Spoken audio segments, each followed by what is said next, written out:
Coming to you from the Hudson Media Group studio, this is Talking Politics, and I am New Jersey's premier award-winning journalist, Top 50 Latino, as voted on by the Latino Spirit Online magazine, along with the United States Latino Affairs Initiative, and certainly I'll continue to be the weapon of mass disruption in Garden State media, because my level of honesty, now more than ever, ladies and gentlemen, is truly necessary in this era of journalistic deception. And without a doubt, I'll continue to be your favorite conservative. That's right, it's me, Fernando Uribe.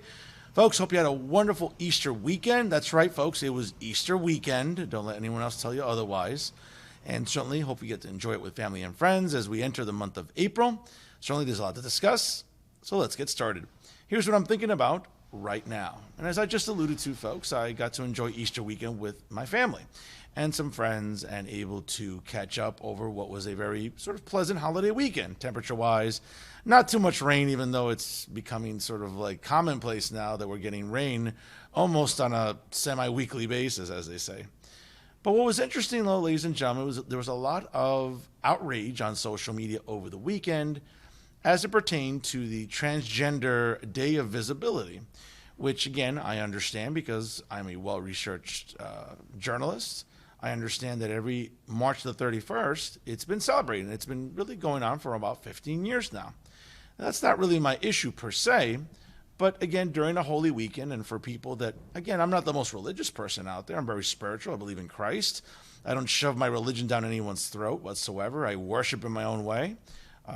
Go to a church nearby and just, sort of worship and speak to Christ and be thankful of everything that I currently get to enjoy when it comes to my health, my success, that of my family as well, and friends collectively. But again, folks, I'm not the most religious person, so what I'm invoking here isn't necessarily a religious point, but more sticking up for those that are religious. And over the weekend, we saw social media explode when President Joe Biden decided to sort of abandon Easter traditions at the White House, more so to acknowledge the Transgender Day of Visibility. Well, folks, one of the things that doesn't sit well with me, obviously, is when I look at the trans community, I look at it as something that, quite frankly, isn't normal, right? So I prefer to call this past Sunday as Delusional People Day. But it's not even so much that, folks. It's the fact that despite the amount of time that we allocate to sort of marginalized communities, right, it never seems to be enough, whether it be here in New Jersey or nationally. And let me just give you some context here about, quite frankly, why nothing will ever really appease the LGBTQ plus minus whatever community on a yearly basis. So let me just sort of give you some context here, right? There are 145 days in a calendar year that acknowledges the LGBTQ community, right? We get one day for Mother's Day, we get one day for Father's Day, we get a weekend for Memorial Day, right? To sort of honor all those brave men and women that have served in our armed forces, right? To liberate the world from the Nazis, to defeat communism, to defeat Imperial Japan, you name it, folks, right? We dedicate a whole weekend for Memorial Day to honor our fallen, right? We dedicate one day a year to honor veterans during November, and other sort of, other holidays that we get to, celebrate on a yearly basis. But folks, there are 145 days on the calendar to acknowledge the LGBTQ community. And folks, I think this is where this overkill is what doesn't sit well with people. Listen, be who you want to be. Again, you're born this way, right? You can't change your orientation any more than you can change your race or your gender, contrary to popular opinion. But what bothers me more, folks, is this sort of constant coddling of the LGBTQ community. Folks, I can't even say the acronym. I mean, it's become so long now. I mean, we're having plus, minus, A. I mean, for God's sakes, we're running out of letters in the alphabet here. But let me just give you an understanding here, right? How just it's crazy, right? So from February 19th to the 25th every year is the Aromantic Spectrum Awareness Week. Whatever the F that is, I don't know. You tell me. Then from March 21st to March 25th is LGBTQIA plus Health Awareness Week. And then we have March 31st, which is Transgender Day of Visibility. Okay. Then April 6th is International Asexuality Day. And then April 13th is International Day of Pink, which is a day opposing homophobia. April 14th is a day of silence. April 26th is the Lesbian Visibility Day. May 17th, which is kind of upsetting to me since that's my birthday, it's the International Day Against Homophobia, Biphobia, and Transphobia. Coincidentally, things that I get accused of every single week, not just on this program, but other programs in my media brand. May 19th is Agender Pride Day, whatever the F that means. May 22nd is Harvey Milk Day. Yes, we understand former public official out in San Francisco was the first openly gay individual to, I believe, run for the House of Representatives, and he was tragically murdered some time ago in the 80s. And then May 25th is Pansexual and Panromantic Awareness Day. Jesus Christ. And then, of course, the entire month of June, all 30 days, is Pride Month, right? And we all get to know and see how insufferable Pride Month can be with some of the events that, quite frankly, are even tailored for children, and quite frankly, they shouldn't be. All right? Then June 23rd is Stonewall Day, okay? That's a historic moment. I probably won't disagree with that too much. Then June 28th is International LGBTQ plus Day. Then July 14th is International Non-Binary People Day. And then July 16th is International Drag Day. September 16th to the 23rd is Bisexual Awareness Week. Now, again, folks, none of these are federal holidays, thank the Lord, but you get what I'm going, right? These are holidays that are acknowledged, they're commercialized, they're marketed, and obviously it's something that the liberal establishment media, not just in New Jersey, but of course across the country, celebrates openly. All right, back to this calendar. September 23rd is Celebrate Bisexuality Day. All right, unless you're a woman, that doesn't really seem too hot to me. But anyway, now the entire month of October is LGBT History Month, for God's sakes. And then October 8th is International Lesbian Day. And then October 11th is National Coming Out Day. And then October 17th to the 24th is Gender Fluid Visibility Week. And then October 19th is International Pronoun Day. October 19th is also Spirit Day, which is support for LGBTQ plus youth. October 23rd to the 29th is Asexual Awareness Week, folks. I can't sometimes. I mean, folks, I'm not even done yet, okay? All right. Then October 26th is Intersex Awareness Day. And then the entire month of November, all 30 days again, it's Trans Awareness Month, right? And then November 5th is Transparent Day. Not like transparency, but like if you have a transparent, that's the day to honor them. And then November 8th is Intersex Day of Remembrance, whatever the F that is. And then November 13th to the 19th, get this, Transgender Awareness Week. Like there's already a day of visibility and awareness, but you need a whole week now in November. And then last but not least, thankfully, on November 20th is the Transgender Day of Remembrance. All right. Now, again, this isn't even a complete list because you also have to include other designated days by the United Nations and other worldwide institutions and authorities. Folks, this is overkill. Okay. This is insane. Okay. There's a lot of reasons to hate Fernando Uribe, and I understand that being straight isn't one of them. So I understand I'm never going to face that persecution for being a heterosexual male. But again, folks, I think what's being lost here is, again, and I say this to everybody in the LGBTQ community, not just in Hudson County, but throughout New Jersey, who I seem to offend on a regular basis. But I'm not looking to offend you. I'm also not looking to coddle you. What I'm looking to do is just tell you the truth. And sometimes the truth, folks, isn't very comfortable. It's not easy to hear. But again, here's the reality, okay? If you don't want to be treated differently for being gay, for example, then stop acting like being gay somehow makes you special, okay? Your sexual orientation is neither an achievement nor is it a holiday. It's a biological trait. It's how you're born, okay? So let's be honest, for everybody out there, you haven't accomplished anything simply by being attracted to one sex or another. And that's the truth, folks. And I think that's what seems to bother a lot of people. And again, you can't say this out loud because, you know, it's transphobic, it's homophobic, it's bigoted. No, it's not, folks. Okay? And believe me when I tell you, there has been a concerted effort by journalists, by activists, to cancel yours truly for simply coming out on his media brand week after week, whether it's on his programs or his social media, and attempting to cancel Fernando Uribe for simply speaking the truth out loud, for simply speaking the things that, quite frankly, yes, make people uncomfortable, but they make you uncomfortable for a reason because it's out of control. Okay? I can concede the point about Pride Month. I mean, I'm not really happy about it per se. I think it just becomes sort of an opportunistic, commercialized month, right? Where you have car companies, Apple, Microsoft, you name it, changing their entire business logo to rainbow colors. Coincidentally, Mercedes-Benz, BMW, Apple, Microsoft, Walmart, Target, McDonald's, and a plethora of other corporations don't dare do this abroad. All right? They don't dare do this in the Middle East, where, let's be honest, folks, where homosexuality, again, wrongfully, because I do not, under any circumstances, advocate for the imprisonment and or corporal punishment of anyone that is in the LGBTQ community. It's inhumane, it's unnecessary. Quite frankly, folks, it's barbaric. But we see that in many regions of the world. We see it in parts of Asia. We see it in the Middle East. Okay? We saw it during the World Cup of Soccer in 2022, where in the small country of Qatar, folks, Qatar is no bigger than the island of Manhattan.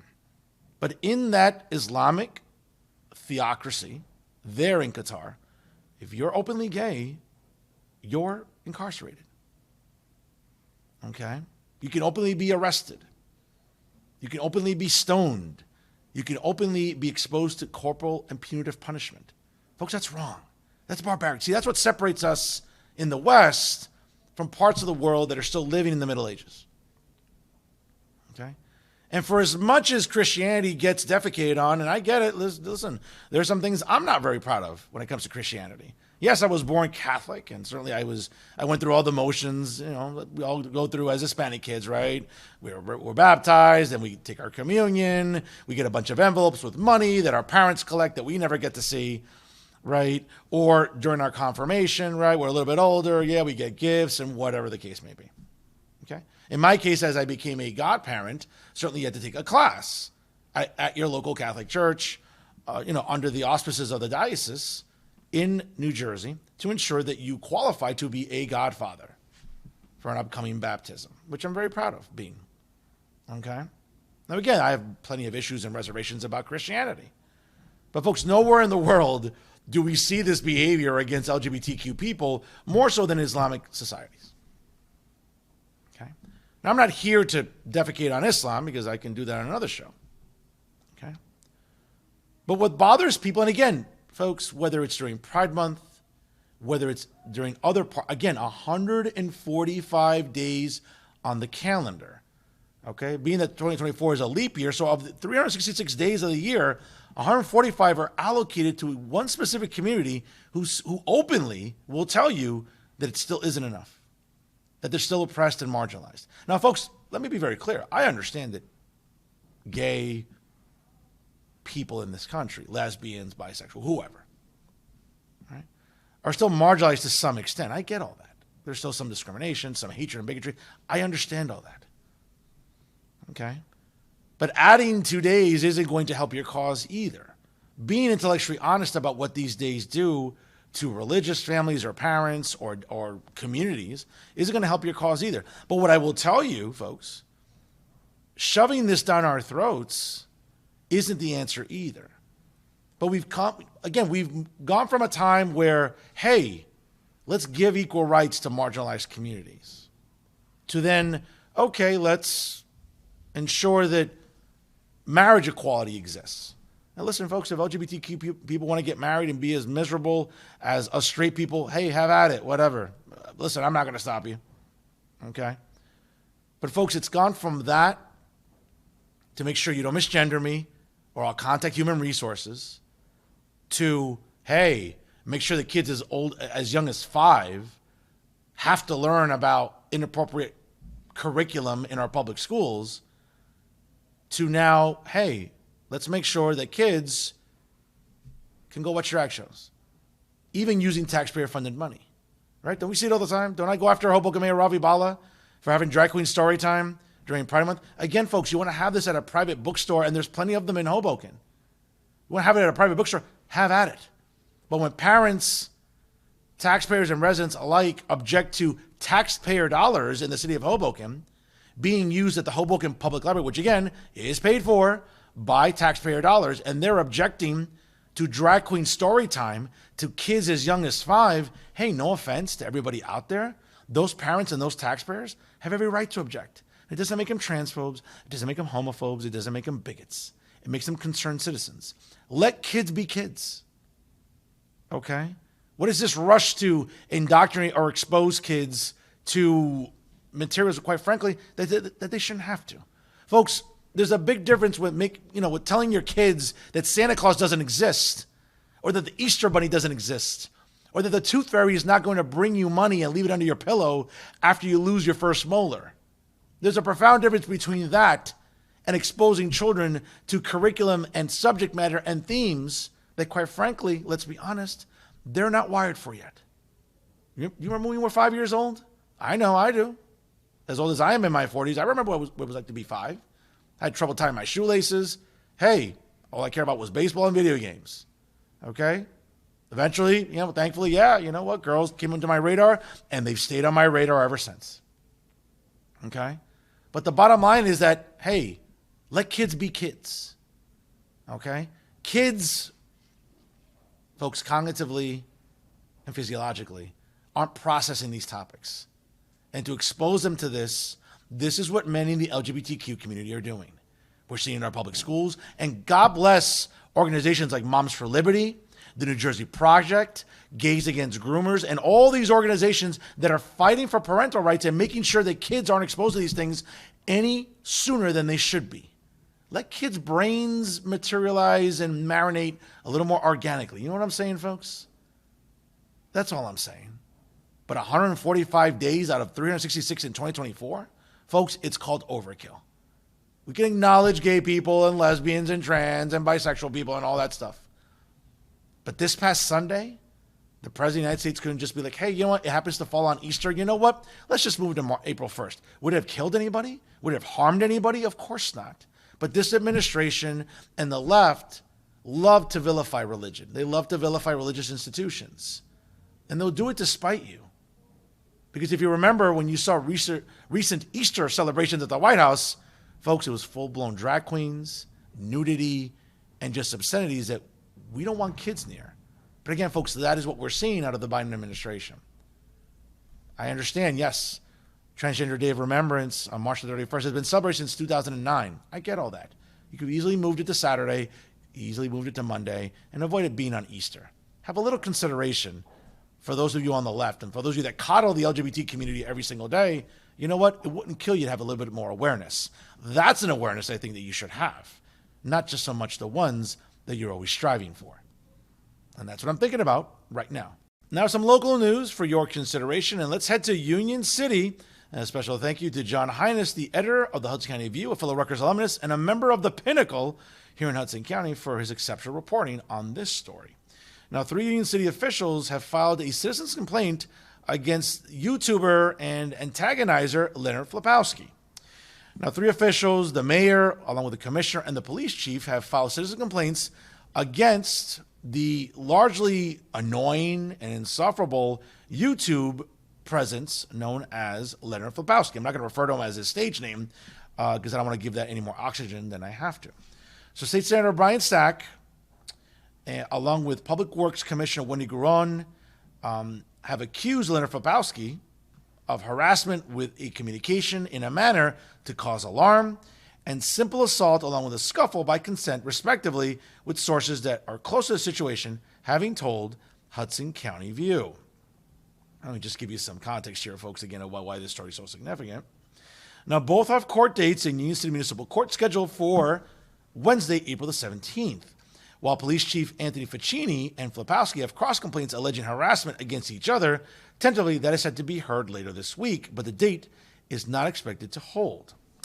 Now, according to Flapowski, in an interview with the Hudson County View, he said, quote, "What brought me to Union City that particular day was that for 4 months, I've been hearing that these flyer events had a cult-like feel to them where hundreds of people show up and put flyers throughout the city. I was curious, wanted to see it, and report on it. I went there with peaceful intentions to ask questions and to video record." Folks, if you know anything about Leonard Flapowski, we know that's a blatant lie. Okay? In a video initially posted to Facebook by a third party, Flapowski is shown walking into the Union City First office, which is located right across City Hall on 37th Street off of Palisade. a Brian Stack run nonprofit organization with an office again across the street from City Hall, asking for a flyer before he was confronted and pushed out the front door by a handful of people, one of which happened to be Commissioner Wendy Gruan. Coincidentally, Gruan was knocked to the ground along with being taken away in an ambulance as a result of the incident that took place on March the 9th. Flapowski said he didn't believe she was seriously injured, if at all, and said he thought everything that happened that day was, quote, a complete setup to get him arrested, though that never happened. Now, the incident with Ficini has since been uploaded to Flapowski's YouTube page, showing a brief verbal exchange as the police chief grabbed his tripod. Folks, again, you can read more about this, via the HudsonCountyView.com. But folks, I've talked about Leonard Flapowski, not just on this program, but also on Real Talk with Fernando Uribe via Jersey First TV. Again, you can check it out at jerseyfirst.org/TV. You can check out Real Talk there. All the episodes are available, and also on the Jersey First TV YouTube channel. But I've talked about this insufferable agitator, and that's what Leonard Flapowski is. This is a guy who has been exposed as a fraud. He's been insufferable in the state of Connecticut, where he still resides, to the best of my knowledge. He's also gone to municipal governments in Long Island and other parts of the Northeast to be just an insufferable pain in the ass. Well, now it brings us to Union City.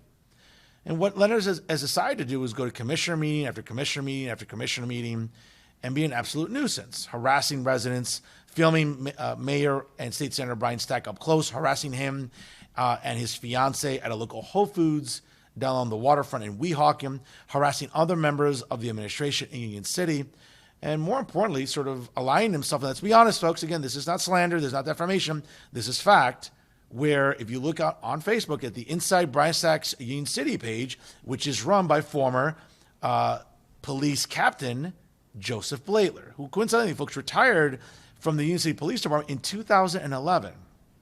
You would think that this guy again, folks, I don't know what's saltier, him or the region around the Arctic Ocean, okay? But this is a guy who's been constantly hounding and harassing Mayor Brian Stack for over 12 years now. Don't you think, folks, I have ex-girlfriends that aren't even this much of a pain in the ass. But don't say that to Joe Blaitler. He'll continue harassing Mayor Brian Stack and anyone who aligns himself with the state senator. And he consistently does it online via that Facebook group. And of course, folks, let's be honest, we have other insufferable clowns on that page that sort of add fuel to the fire, right? Former police officer Ernesto Rivera Batiz, current DPW employee Jose Guerrero, in addition to former employees within the Union City municipality, whether it be in City Hall or in the police department. Now, again, Leonard Flapowski has attempted to catch fire, as they say, in trying to expose whatever inconsistencies or dishonest behavior he claims is going on in Union City. Well, that's not the case, folks. And I don't know why he wasn't arrested that day when, again, he almost caused a riot at the Union City First office right across from City Hall. Now, why Police Chief Ficini didn't arrest him is beyond me. And again, that remains a subject of considerable conversation. Now, how Hudson County Prosecutor Esther Suarez is going to rule on this matter and whether she's going to indict Mr. Flapowski or bring others up on charges remains to be seen. I hope that's the case. But folks, let's keep an eye on this because Leonard Flapowski, unfortunately, isn't going anywhere. He's going to continue to be a pain in the ass. He's going to continue to be a nuisance. And more importantly, he's going to continue to be toxic. Now, who's funding him and who's providing, money for him to rent an apartment in Union City? He's obviously not driving back and forth between Connecticut every single day. That's a lot of gas money and mileage. But folks, I'll tell you, at some point, that money's going to dry up, and that's going to get old. But guess what? You know what else is getting old? This childish act by Leonard Flapowski. Staying in Union City, and once again, thank you to Hudson County View editor John Hines for his reporting on this story. And a wonderful event took place at Union City High School over the past weekend where the Hudson County Community Resource Fair came to Northern Hudson County this past weekend. Now, it was hosted by State Senator Brian Stack, coincidentally also the mayor of Union City, along with County Executive Craig Guy, as well as County Commissioner Fanny Cedeno out of the 6th District, and U.S. Representative Rob Menendez out of the 8th Congressional District, which, again, Union City is a part of. Now, the resources and services included information regarding programs and grant opportunities available to small businesses in the area, senior citizen services, and vaccinations administered by the Hudson Regional Health Department.